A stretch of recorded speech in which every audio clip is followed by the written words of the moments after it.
C'est le 15 janvier 1636, sur le lieu du cap des Trois-Rivières, que la Compagnie des Sans-Associés concède un fief de 10 lieues de largeur sur le bord du grand fleuve Saint-Laurent et de 20 lieues en profondeur dans les terres au père Jacques de la Ferté, surnommé Monsieur de la Madeleine, prêtre et abbé de Sainte-Marie-Madeleine de Châteaudun, en France.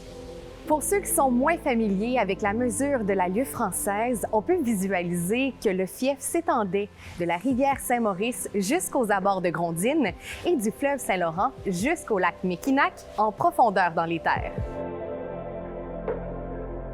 Cet immense territoire fut divisé en seigneuries. D'une superficie d'environ 19 km², le cap de la Madeleine est né de la mission confiée au père Jacques Buteux en 1651 de sédentariser et convertir les Premières Nations.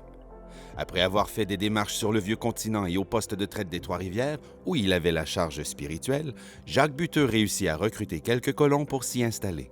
Du nombre, on y compte Pierre Boucher, premier gouverneur des Trois-Rivières, ambassadeur du roi Soleil en Nouvelle-France, considéré comme étant le père des filles du roi et du régiment Carignan-Salière. Pierre Boucher est aussi considéré comme le premier auteur canadien, après avoir écrit l'histoire véritable et naturelle des mœurs et productions du pays de la Nouvelle-France, vulgairement dite le Canada, en 1664.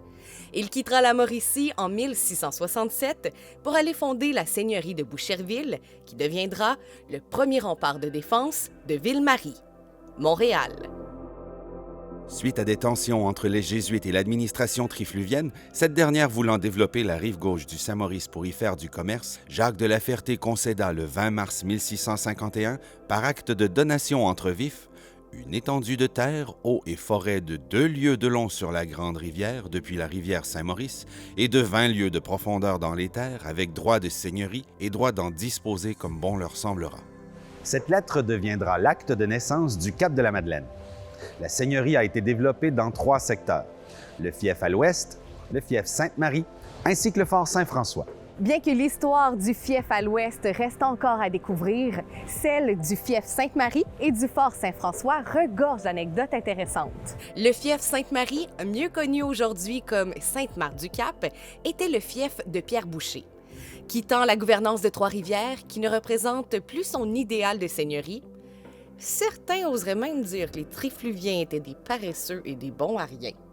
Il prit la concession du fief en 1656 avec quelques colons qui partageaient sa vision. On surnomma alors le fief « Village de Monsieur Boucher ». Le fort Saint-François, quant à lui, se trouvait à l'endroit où vont marcher les pèlerins au sanctuaire aujourd'hui. Connu sous le nom de Village de la Madeleine, la mission des Jésuites y était déjà constituée avant 1651. C'est là que Jacques Buteux a construit son village, où maisons et habitations traditionnelles autochtones permettaient aux Français et aux Premières Nations de se côtoyer. C'est aussi le secteur qui a accueilli le plus de colons.